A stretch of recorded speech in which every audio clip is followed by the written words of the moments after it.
Tony Bertley there live for us. Tony, talk us through what you've been seeing today. Well, tremendous scenes of celebration. People continue this euphoric, feeling of liberation in this city. There's people out every single inch of the way, if you like, in the centre. They're waving flags, they're chanting Libya.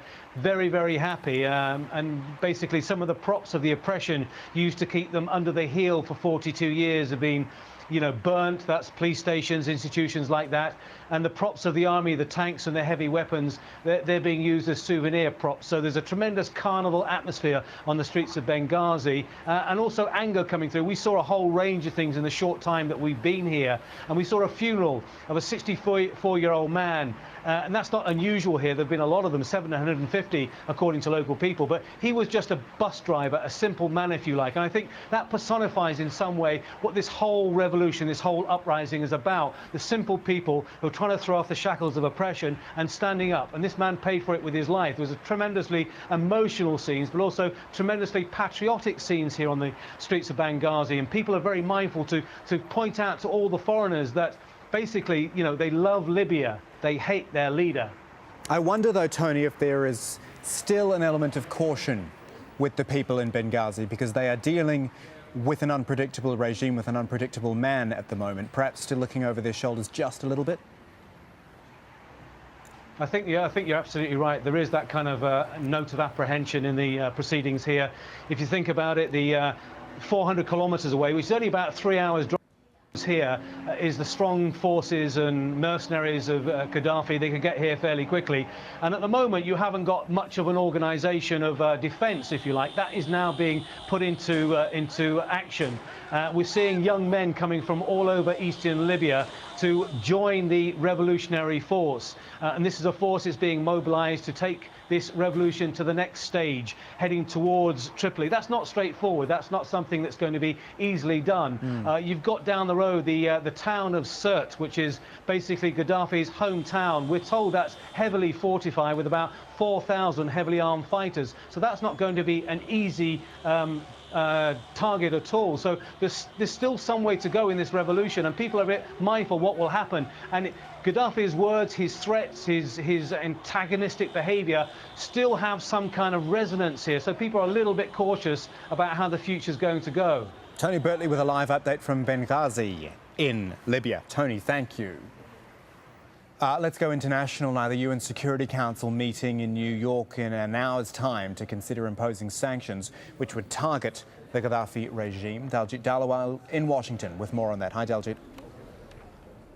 Hey, thanks very much, Kamal, and that's right. And when it happens, we will bring that vote to you live. Now, Saturday's vote follows a call by the United Nations Secretary General Ban Ki-moon for decisive action by the international community. However, a possible sticking point could be a move to call the crackdown crimes against humanity.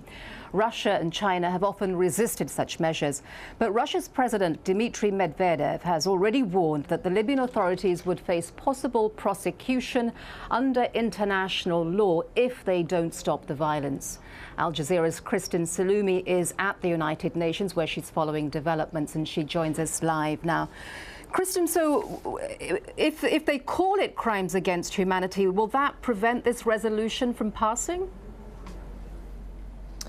Well, I can tell you that the people who drafted this resolution, the countries that drafted this resolution, the French, the British, the Americans, and the Germans, are very optimistic that they're going to get something passed today.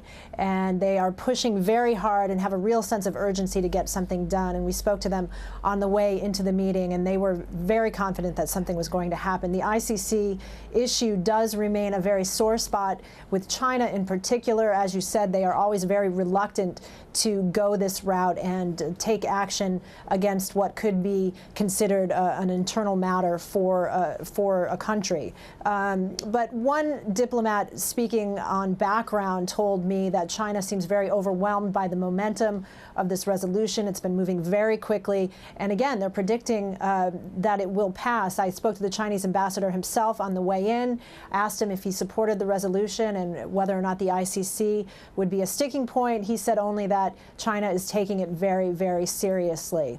Again, French, very optimistic. going into the meeting, and also the United Kingdom. Take a listen to what the ambassador had to say on his way in. Well, I understand that the experts have been working through the text this morning. They've been working on resolving some of the legal and technical issues. We're encouraged by the broad support that the elements of the resolution are attracting from other members of the Security Council. It's too soon to say whether we'll be in a position to adopt it today, but clearly that would be our intention, and we want to see it adopted as soon as possible. So, Kristen, if it ends up passing, what impact will it have on the ground? Is it likely to change the regime's behavior?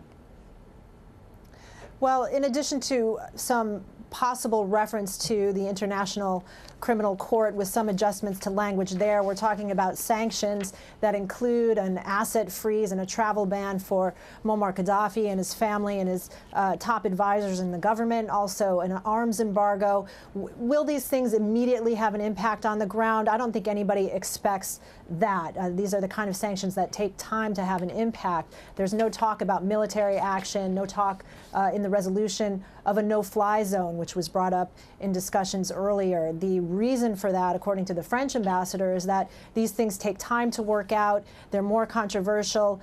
They would take a long time to get into place. And what the Council really wants to do here is send a quick, strong, and unified message to the Libyan government that the crackdown on protesters has to stop.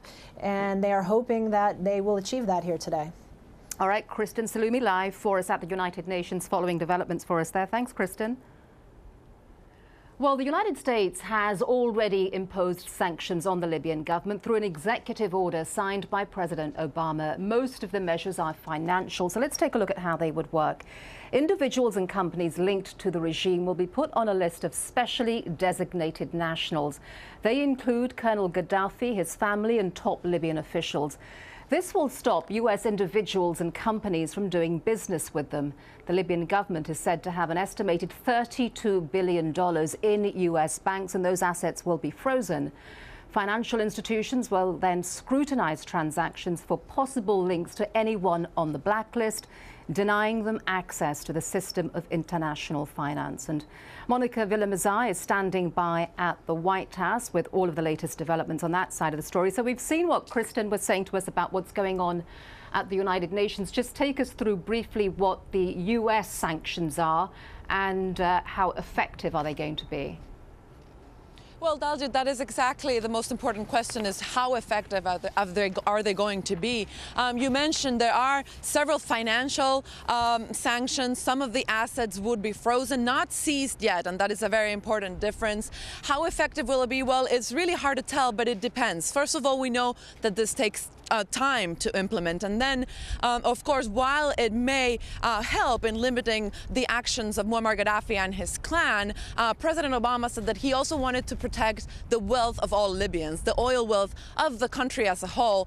And that is likely not to be very effective, because if they freeze the sovereign wealth fund, as you rightly pointed out, the U.S.-controlled part of that fund is very small. It's only about 1.5%, according to documents leaked by WikiLeaks. So it is effective to an extent. Now, there's also some sanctions that they have mentioned, a travel ban, and most importantly, the prospect of being prosecuted for war crimes by the International Criminal Court. Now, again, President Obama has been very clear in saying that these sanctions are not only aimed against Muammar Gaddafi, but they're hoping that it would prompt other high-ranking officials to defect, to leave him alone and isolate him. Obviously, this, again, could take time.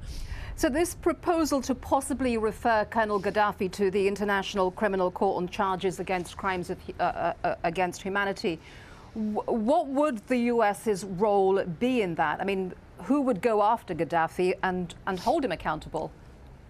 Well, that's a very good question, and we don't know the answer to that yet. Normally, the way it works, and this is, by the way, a British proposal, is that the International Criminal Court would have to indict Muammar Gaddafi and possibly his clan, members of his family, for example, and then other countries would have to cooperate and bring him forth, if you will, presenting him to the International Criminal Court to be tried. Of course, this has not been effective in the past with other examples, and it remains to be seen how it will be executed. But I can let you know something very important that our viewers should keep in mind as well, is that the spokesperson for the White House said yesterday that all options are still on the table, even the military option.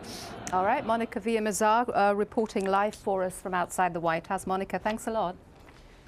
Now, the Italian Prime Minister Silvio Berlusconi has voiced doubts about Colonel Gaddafi's future. And let's go to Lauren Taylor in our European Newscaster Centre for more on that. Lauren? Thanks, Daljit. Silvio Berlusconi has long been Libya's closest European ally, but on Saturday he said that Gaddafi does not seem to be in control anymore. Berlusconi told reporters that the popular revolts in North Africa could bring democracy and freedom. The dramatic events of North Africa put us in front of new and totally unpredictable scenarios. Part of the world is changing very fast and Italy is involved, as well as other European countries. No one could have predicted Libya, no one could have predicted Tunisia and Egypt. No one's able to predict what will happen from now on. China has stepped up its efforts to remove more than 30,000 citizens from Libya as the crisis in the country escalates. A ferry carrying more than 2,200 Chinese workers arrived in Malta on Saturday. Cal Perry met some of those who were rescued.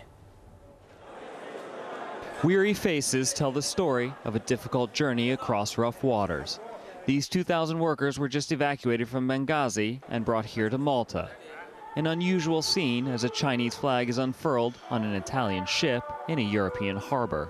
My two best friends, they're still upstairs in this cruise. They were sick. They couldn't get off the bed because in the past one day and night, this journey in the sea, it's really tough for us. The ship is shaking really badly, and they throw up a lot of times, and they headache. They didn't eat anything in the whole day and night. Doesn't matter. Maltese authorities tend to those who are most in need. Others huddle inside, eating hot food brought fresh for them. The smiles of those who have just arrived reflect only the relief of being somewhere safe, but memories of what these workers fled from come rushing back. People, they come in to attack us. They use the steel bar, this knife like this long, and they hijacked our trucks, cranes, and every machine and materials they can get. Look at my face. This is. I hope my mom and dad won't see me like this, but we just been through a lot of, and it's a tough week.